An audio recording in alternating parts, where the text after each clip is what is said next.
Hello to our listeners of What a Hell of a Way to Dad. This is an ad for the podcast you're listening to, and it is the only ad for the podcast that you're listening to that you will hear on this show. We have a little something called Patreon. Patreon.com/hellofaWayToDie. It is linked down below. The deal is you give us $5 a month and we give you bonus content every month, every week, as much as we can. It will also give you access to 8 years of our bonus content back catalog. But beyond just extra episodes, you'll also get exclusive video content, discounts in the store, the ability to vote on future Zoo Crew episodes, and access to the Discord that we share with Lions Led by Donkey. You can also check out the store at whatahellofawaytodad.com. There you'll find patches, stickers, pins, handmade items, and whatever things I find at a secondhand store that interest me. We appreciate your patronage in whatever way that you can give it to us, as well as your feedback. If there's anything that you want to hear on this show, please let us know. Sergeant Joker at hellofawaytodie.com. Once again, that's patreon.com/hellofawaytodie and whatahellofawaytodad.com. Thank you and enjoy the show. And he's just like, it's not that much money though. He's like, I'm doing well, but I need to be doing a lot better than well. I needed to be doing weller than well, I think he said. It is also, just like in a weirdly darkly funny way, it is funny to think about, like, you know, the having, like, you know, your kept mistress is such like a plot point during in like TV shows of like this era and everything, or even TV shows about this era, like in Mad Men or the rest of it. So it's very funny that, you know, it's just like, man, in Joe Biden's America, you know, can't even afford a house for yourself, much less like an apartment downtown for your mistress. Like, you know, that's, you know, goddamn inflation has changed. I know.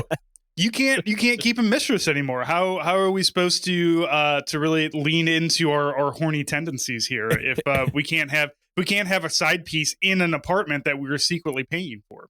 But also, truly, like, I feel like paying alimony was like a sport in like the 70s, or at least how they treat. Because like every time you read, you know, every third biography of a male like leading man of this period, and like, you know, it's just always like, you know, you scroll down to the personal section of Wikipedia and it's like, well, his sixth wife. So you got married in like, you know, 1954 and then got divorced in 1956 and then got married in 1959 and then got divorced in 1963. And it's like, well, so then he had to do a series of tours over, you know, or had to keep doing TV until his 90s because he was paying 6 different alimony checks. It's just like, my man, just stop. Stop. Just fuck. It's fine. Like clearly you're not good at being a partner and being married. So like just quit while you're ahead, bud. Like, right. I think a way that we could really have helped people financially back in the day is just to go back in time and just be like, just fuck. You don't have to get married because that's going to cause a lot of problems. It's either they all either had a kept mistress, a seventh wife, or a boyfriend on the side somewhere, one way or the other. And what's important is you're having fun. You know. Yeah. So, no, I mean. Just, you know, but like, you know, doing accidentally doing polyamory, but in the most expensive possible way. None of it at the same time. Yeah. You know, you have to, I want to have doing it on the installment program. Right. I want 7 girlfriends, but over 12 years and none of them to know each other. That's the clean version of poly.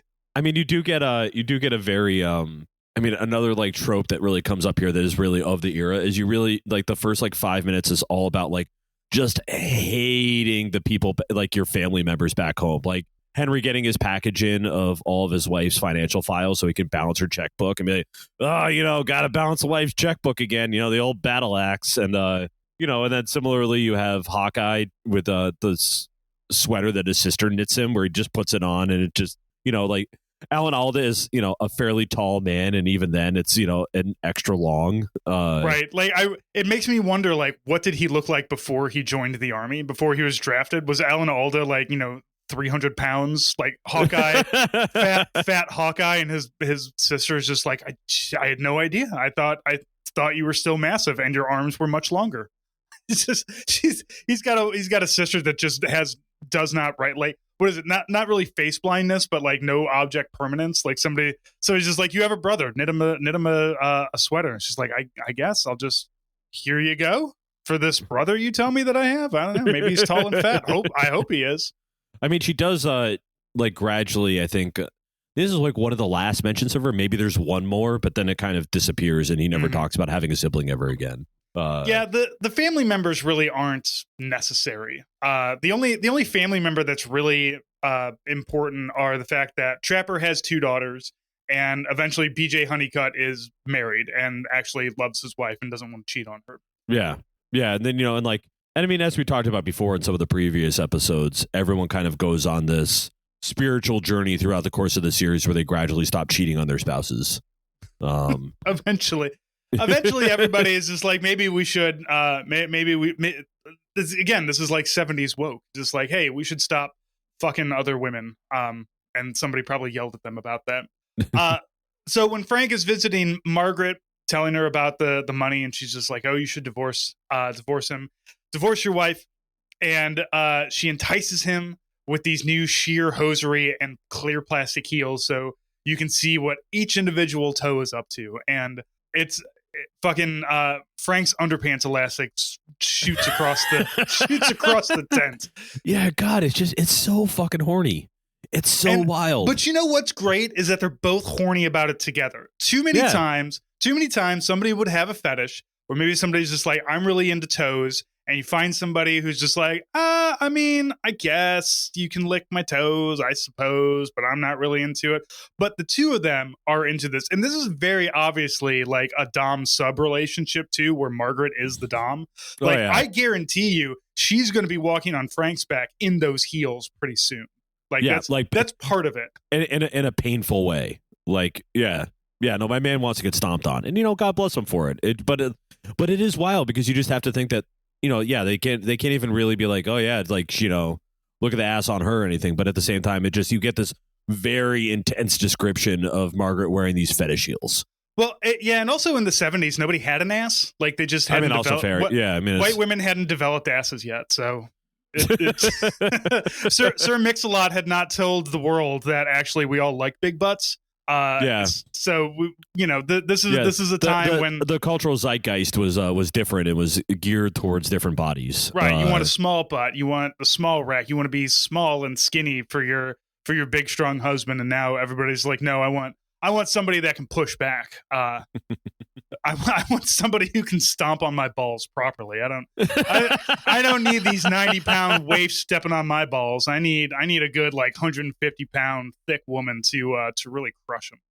So Frank is bragging about how much money he's making, and Hawkeye is not very happy about that. He doesn't like that Frank is profiting from war, so he decides to fuck with Frank, of course. Trapper gets a letter from his wife with a picture of his 2 daughters. I also got to say, I feel bad for everybody who gets pictures back in the 50s, because all of them were about 3 inches large, and that's it. Yeah, and even Radar is blurry as fuck too. It's right. Yeah. Thank you for this picture of my daughters. I'm going to use, the one of the magnifying X-ray things in the OR in order to blow it up so I can actually see what they look like. Yeah, so I can remember what my children look like on this 2.5-inch thing that was developed in a dark room and sneezed on, probably. So as the Hawkeyes want to do, he decides to fuck with Frank, writes a fake letter that he knows Frank will read about putting money into Pioneer Aviation. And it's always I love Frank's gullibility at all times, because he just had an argument with Hawkeye about how shitty it is that he is profiting off of war, and then gets a letter, reads this letter from Hawkeye, that Hawkeye is sending to his dad about hey, let's profit off of this war real quick. Frank's a dipshit, and that's why we love him. I think that's why I'm always sad that he left. It's because nobody was dumber than Frank in this most perfect foilable way. Yeah. So no, I mean, it is one thing though that this is one of Hawkeye's pranks that doesn't really necessarily translate. Because I think about it now, and Frank sends this cable. There's a lot of really good wordplay in this episode, so you get Radar trying to explain to Frank when exactly he needs to call in order to call at 9 a.m. in New York, which is a very funny who's on first style, little bit there. But the whole plan is Hawkeye gets him to sell all his stocks and invest it in a company that doesn't exist, which in one way does fuck with Frank, because he has these dreams of millions that quickly come crashing down. But also, I just have to imagine that Frank's stockbroker looked at this looked up Pioneer Aviation first, found out it didn't exist, and didn't liquidate all his holdings as a result of that?